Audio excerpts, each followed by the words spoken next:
মালয়েশিয়াতে আসার লোভ দেখাইয়া একজন ছেলেকে দীর্ঘ 50 দিন পর্যন্ত আটকিয়ে রেখেছে বাংলাদেশি পাচারকারীরা। কোথায় আটকিয়ে রাখছে? প্রথমে এই ছেলেটাকে লোভ দেখানো হয়েছে যে তোমাকে বিনা খরচে মালয়েশিয়াতে নিয়ে যাবো, মালয়েশিয়াতে যাওয়ার পরে আমাদেরকে পয়সা দিবা, এই কথা বলে এই ছেলেটাকে লোভ দেখাইছে।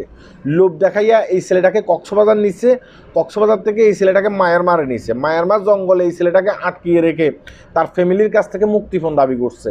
তার ফ্যামিলি প্রথমে 20,000 টাকা দিছে, পরবর্তীতে 50,000 টাকা দিছে, পরবর্তীতে আরও টাকা দিছে। যখন এইভাবে এই ছেলেটার ফ্যামিলির টাকা দেওয়া শুরু করছে, টাকা দেওয়া শুরু করার পরে আপনার ওই যে পাচারকারীরা বুঝতে পারছে যে এই ছেলেটার ফ্যামিলির কাছে অনেক টাকা আছে, এই ছেলেটাকে অন্য কোথাও আমরা পাঠাবো না, এই ছেলেটাকে মানে রেখে যত টর্চারিং করা যায় অত আমাদের টাকা ইনকাম হবে। তখন এই ছেলেটাকে আবার কি করছে, মায়ানমার থেকে আবার বাংলাদেশে নিয়ে আসছে।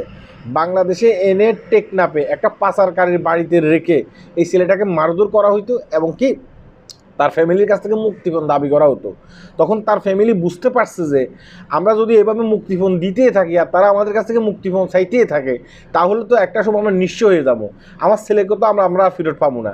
তখন এরা কি করছে, এরা আইনশৃঙ্খলা বাহিনীর মানে ছেলেটার ফ্যামিলি আইনশৃঙ্খলা বাহিনীর নিচ্ছে, সম্মুখীন হয়েছে। আইনশৃঙ্খলা বাহিনী গোপন সংবাদের ভিত্তিতে এই ছেলেটাকে উদ্ধার করছে টেকনাফে এবং কি সেখান থেকে 4 জন পাচারকারীকে গ্রেপ্তার করছে। এখন আমার কথা হয়েছে যে ভাই দেখেন, অনেক পাচারকারী আছে, তাদের পুরা জাল বাংলাদেশে ছড়িয়ে ছিটিয়ে আছে। এই জালের মাধ্যমে তারা আপনাকে স্বীকার করবে, আপনাকে তারা মাছ মনে করে। আপনাকে প্রথমে গিয়ে বলবে যে তুমি কি মালয়েশিয়াতে যেতে চাও, তোমার কোনো টাকা পয়সা লাগবে না, ঠিক আছে, তুমি মালয়েশিয়াতে গিয়ে টাকা দিবা, এই কথা বলে আপনাকে লোভ দেখাবে। এখন আপনিও চিন্তা করছেন যে মালয়েশিয়াতে গেলে তো টাকা পয়সা দিলে সমস্যা নেই, আমি তো আর বাংলাদেশ থেকে টাকা পয়সা দেওয়া লাগতেছে না, এই কথা বলে আপনাকে তারা কক্সবাজার আনে, কক্সবাজার দিয়ে মায়ানমার দিয়ে একটা জঙ্গলে নিয়ে আপনাকে সেখানে আটকিয়ে সেখান থেকে মারধর করে এবং কি আপনার ফ্যামিলির কাছে মুক্তিপণ দাবি করে। এরকম অনেক মানুষ কিন্তু এই মারধরের শিকার হয়ে মারা যায়।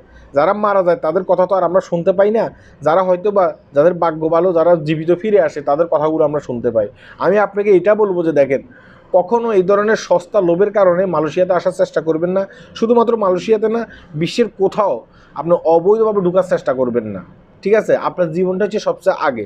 এই যে ছেলেটা যদি মারা যেত, এই ছেলেটার গল্পটা আমরা শুনতে পাইতাম না, তার ফ্যামিলির কান্নাটা আমরা আর শুনতে পাইতাম না।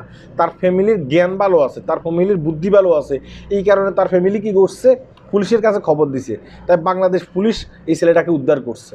কথা কি বুঝতে পারছেন? আপনার ভাগ্যে এই উদ্ধারটা নাও হইতে পারে, আপনি উদ্ধার নাও হইতে পারেন, আপনি সেখানে মারাও যেতে পারেন, তাই আপনার জীবনটা মূল্যবান, ঠিক আছে? তাই আগে নিজের জীবন রক্ষা করেন, পরবর্তীতে টাকা। সবাই ভালো থাকবেন, ভিডিওটি শেয়ার করবেন এবং কি এই ভিডিওটি বাংলাদেশে থাকা ওইসব মানুষদের উপকারে আসতে পারে যারা কক্সবাজার দিয়ে মালয়েশিয়াতে আসার চেষ্টা করতেছে। আল্লাহ হাফেজ।